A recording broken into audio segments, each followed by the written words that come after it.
On l'appelle le jour le plus long. Ce jour-là, les milliers de navires qui parsemaient la Manche dans l'aube naissante du jour J en 1944 formaient un spectacle impressionnant. Les armées des États-Unis, de la Grande-Bretagne et du Canada, rassemblées dans la Manche, allaient ce matin-là débarquer sur les côtes normandes pour libérer l'Europe. Un événement qui allait totalement changer le cours d'une guerre longue et coûteuse.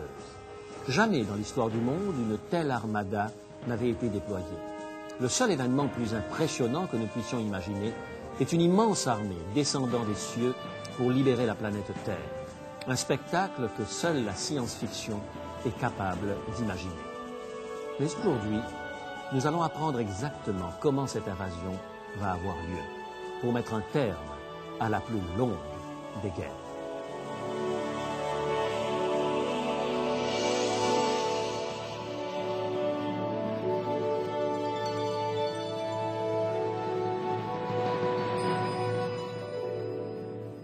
Il est écrit, je suis José Élysée et je vous propose la solution à vos besoins les plus profonds, Jésus-Christ.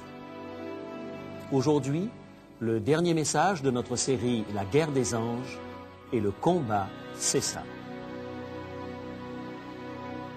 Hans, un simple soldat allemand sur le front occidental, se souviendra toujours du jour où la guerre s'acheva pour lui. C'était le 6 juin 1944. Il avait vécu des années de combat dans la fière et invincible armée d'Hitler. Mais maintenant, il se sentait comme un vieil homme. Depuis des semaines, Hans et ses camarades s'attendaient au débarquement allié, terrés dans les tranchées des lignes de défense allemandes tout au long de la côte de Normandie. Ils pensaient que pour cette nuit du 6 juin, la menace s'éloignait.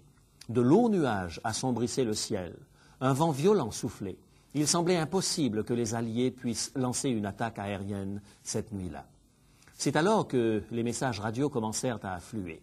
Des parachutistes avaient atterri ici, des planeurs s'étaient posés là, les péniches de débarquement approchaient. Au milieu de ce remue-ménage, Hans reçut l'ordre d'aller faire une reconnaissance vers la côte. Il rassembla quelques hommes d'infanterie et se prépara à partir. Au même instant, un tank britannique rugissant ouvrit le feu. Tout le monde se dispersa. Hans plongea dans des buissons, puis essaya de retrouver les lignes allemandes. Mais il fut capturé par les parachutistes britanniques et envoyé vers la plage. Au début, Hans se sentait un peu déprimé. Il avait été capturé seulement quelques heures après le début de l'invasion. Il n'avait pas eu vraiment l'occasion de se battre. Mais quand le soleil se leva, le spectacle qui s'offrit à ses yeux modifia le point de vue de Hans. Une flotte d'invasion parsemait l'océan et s'étendait jusqu'à l'horizon. Des bateaux et encore des bateaux. Sur la plage, Hans vit en un flot ininterrompu des troupes, des armées, des tanks, des munitions et des véhicules que l'on déchargeait. Il semblait ne pas y avoir de limite. Qui aurait pu résister à un tel assaut? Hans poussa un soupir de soulagement et se dit qu'après tout, il avait de la chance. Il était évident qu'au jour J de 1944, il n'y avait vraiment qu'un seul côté où se trouver en sécurité, celui de l'armada alliée se déversant sur l'Europe. N'avez-vous jamais eu le sentiment d'être dans votre vie personnelle engagé dans une guerre, un long conflit? Ne vous êtes-vous jamais senti épuisé par la souffrance qui en ce monde ne semble pas avoir de fin? Vous êtes-vous déjà demandé comment tout cela allait finir, si tant est que ça doive finir un jour? Dans cette série, nous avons parlé d'un conflit cosmique qui a débuté par une guerre dans le ciel. L'ange Lucifer commença sa rébellion contre Dieu et l'a poursuivie sur notre planète. Lucifer, ou Satan, essaya de mettre en place un système de gouvernement autre que celui de Dieu. Le résultat a été un désastre que tout l'univers peut voir. La lutte entre le bien et le mal se poursuit depuis des siècles dans notre monde. Le plan de Dieu est de montrer que sa méthode d'amour, d'équité et de liberté est la meilleure pour toute l'humanité. Satan, lui, cherche à contraindre les hommes à entrer dans son plan qui débouche sur la cruauté et l'autodestruction. Parfois, nous voyons triompher l'amour de Dieu. Nous le voyons dans la vie de Christ, particulièrement lorsque l'Église de Christ répand la grâce et l'amour dans le monde. Mais parfois, la cruauté semble prévaloir. Les innocents sont maltraités et la foi est piétinée. Et comme nous l'avons déjà vu dans une autre émission, même l'Église peut se corrompre et devenir tyrannique. Nous nous demandons alors, est-ce que ça ne finira jamais, vraiment jamais? Comment ce conflit aussi vieux que le monde finira-t-il? Allons-nous devoir faire face au péché et à la souffrance pour toujours? Ou bien l'amour finira-t-il par prévaloir une fois pour toutes? J'aimerais aujourd'hui vous annoncer une bonne nouvelle. La fin de cette guerre est le nom du vainqueur. Je vais vous parler de l'invasion la plus spectaculaire jamais vue. Concentrons-nous maintenant sur la fin de la plus longue des guerres. Qu'arrivera-t-il lors de la dernière bataille entre le bien et le mal? Le livre de l'Apocalypse nous en brosse un tableau saisissant et encourageant en même temps. Le dernier coup de Satan qu'il essaye de porter contre Dieu marque le début de sa fin sur cette terre, car il ne va pas capituler sans combattre. Le livre de l'Apocalypse, au chapitre 12 et le verset 17, nous donne un aperçu de cette dernière bataille, de cette crise finale, de ce combat entre le bien et le mal. Apocalypse, chapitre 12 et le verset 17.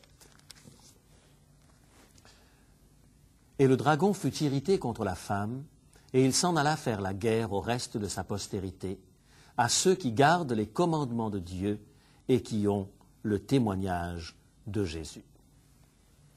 Dans le livre de l'Apocalypse, une femme pure représente l'Église, celle des croyants fidèles.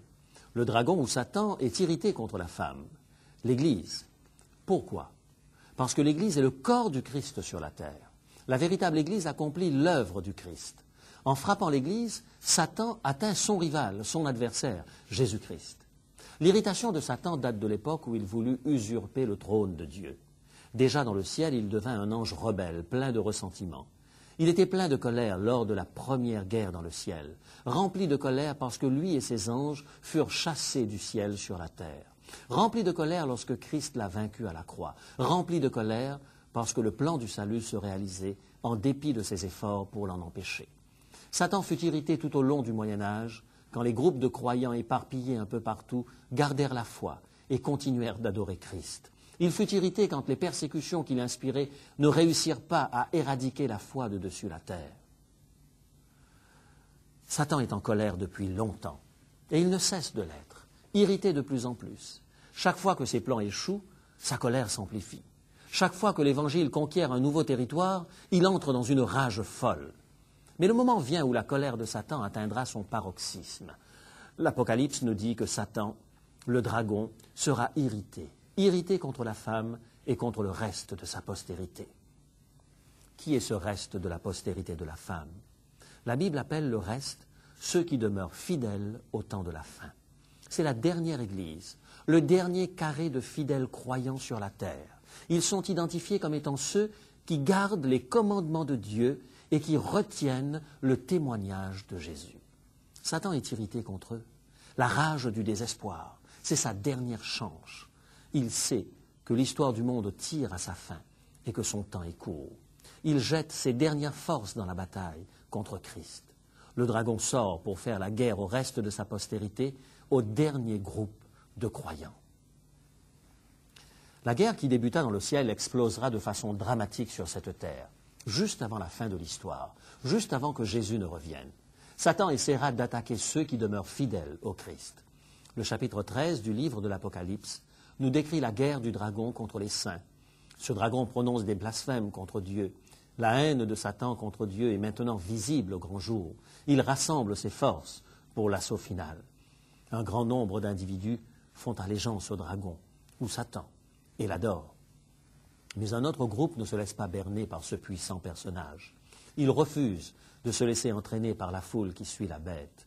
Le livre de l'Apocalypse, au chapitre 14, verset 12, identifie clairement ce groupe. Voici comment les fidèles disciples de Jésus sont décrits. Dans Apocalypse, chapitre 14 et le verset 12. C'est ici la persévérance des saints qui gardent les commandements de Dieu et la foi de Jésus. Ces saints tiennent ferme pour Dieu. Ils sont mis à part par Dieu à la fin des temps. On les distingue par deux choses, une foi en Jésus qui ne s'éteint pas et le désir d'obéir à ses commandements et de le suivre. Ces deux choses sont importantes, la foi dans le Sauveur et la loyauté, la dévotion, un engagement à le suivre. Ce sont ces gens qui sont l'objet des attaques de Satan. Imaginez la scène. Satan s'avance contre le reste, contre le peuple de Dieu. Il veut détruire ces gens, saisir le moindre prétexte pour les écraser. Cependant, il ne lui reste que très peu de temps.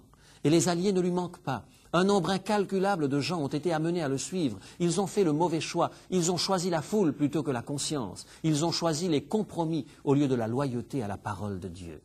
Ces individus se trouvent maintenant combattant du mauvais côté.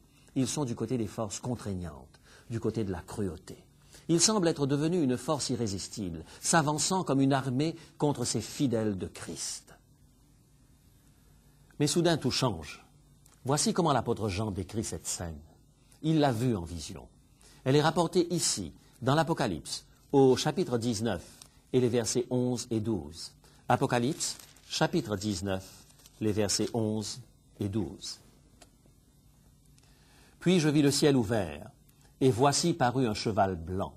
Celui qui le montait s'appelle fidèle et véritable. Et il juge et combat avec justice.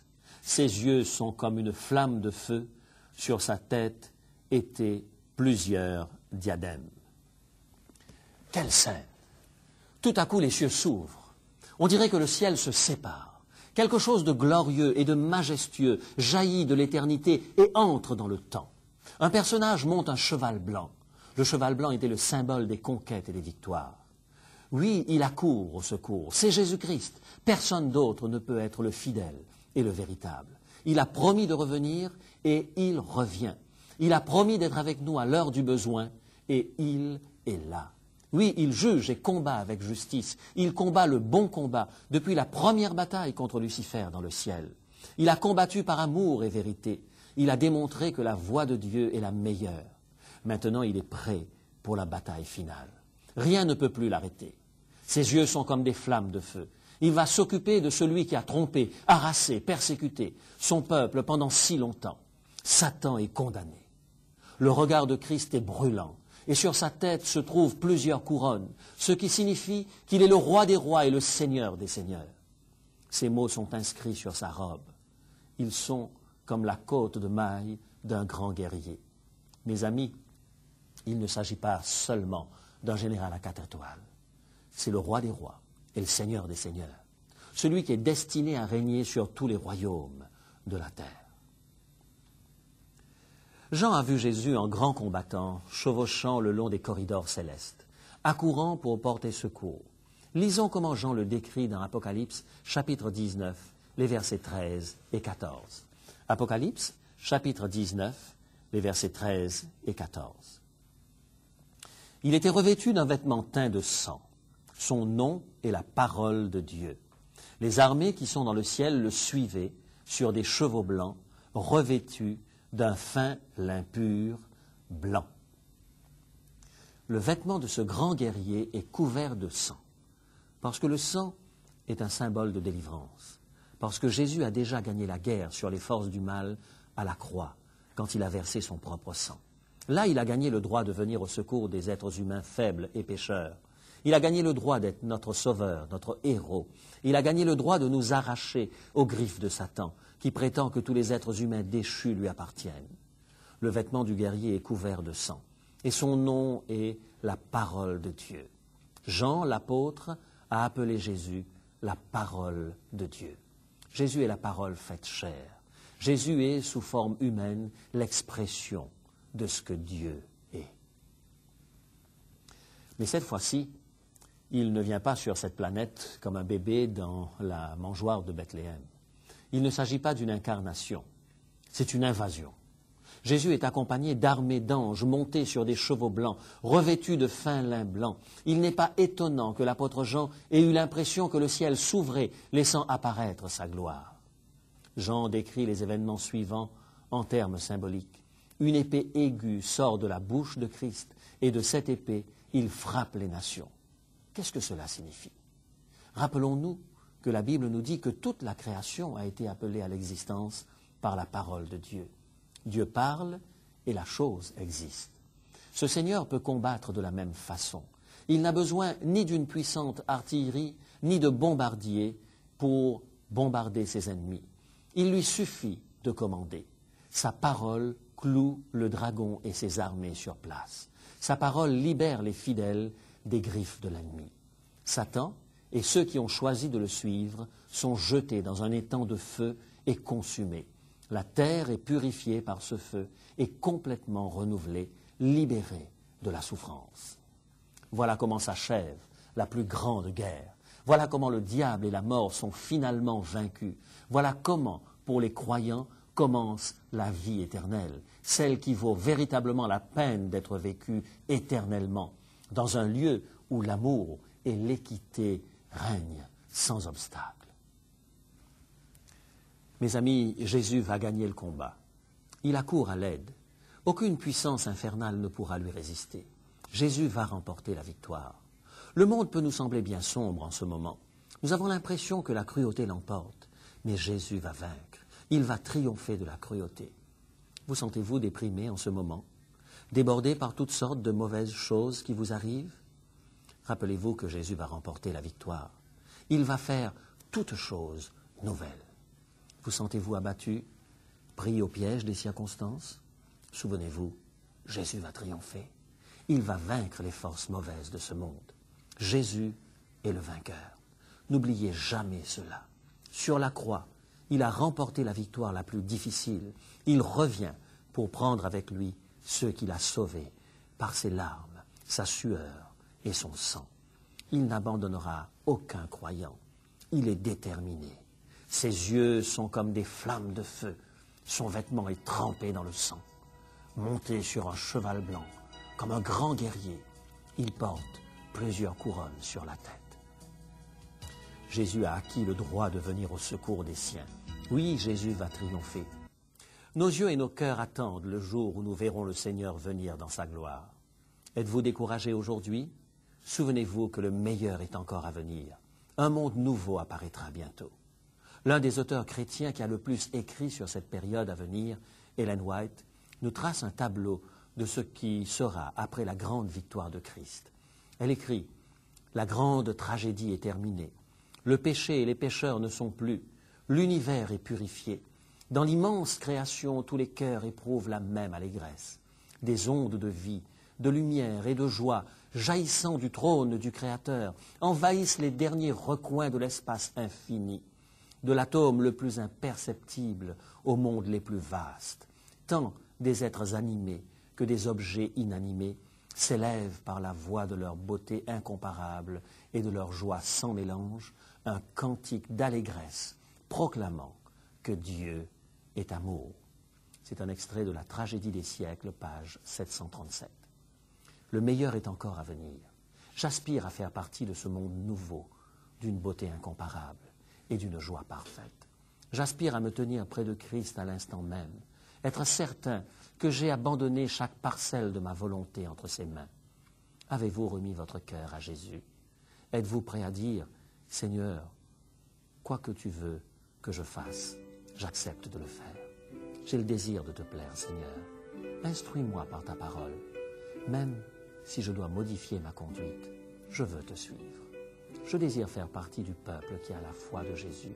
Je veux faire partie du peuple qui garde les commandements de Dieu. Je veux faire partie du peuple qui suit ta vérité. Je veux pouvoir dire, voici mon Rédempteur. C'est lui que j'attendais. Jésus va triompher.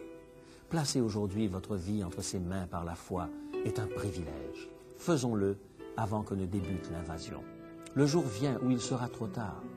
Peut-être êtes-vous déjà chrétien, mais vous découvrez que la fidélité au commandement de Dieu caractérise des fidèles des temps derniers et qu'il nécessite des réformes dans votre vie. Allez-vous dire « J'irai là où tu me conduiras » ? Pourquoi ne pas le dire maintenant, alors que nous prions? Notre Père, merci pour l'assurance que tu nous donnes que ce combat se terminera par ta victoire. Merci pour le don de Jésus qui a donné sa vie pour des pécheurs. Merci parce que Christ est vainqueur pour nous. Nous mettons notre foi en Jésus et nous nous plaçons sous la bannière du vainqueur. En son nom, nous te prions. Amen.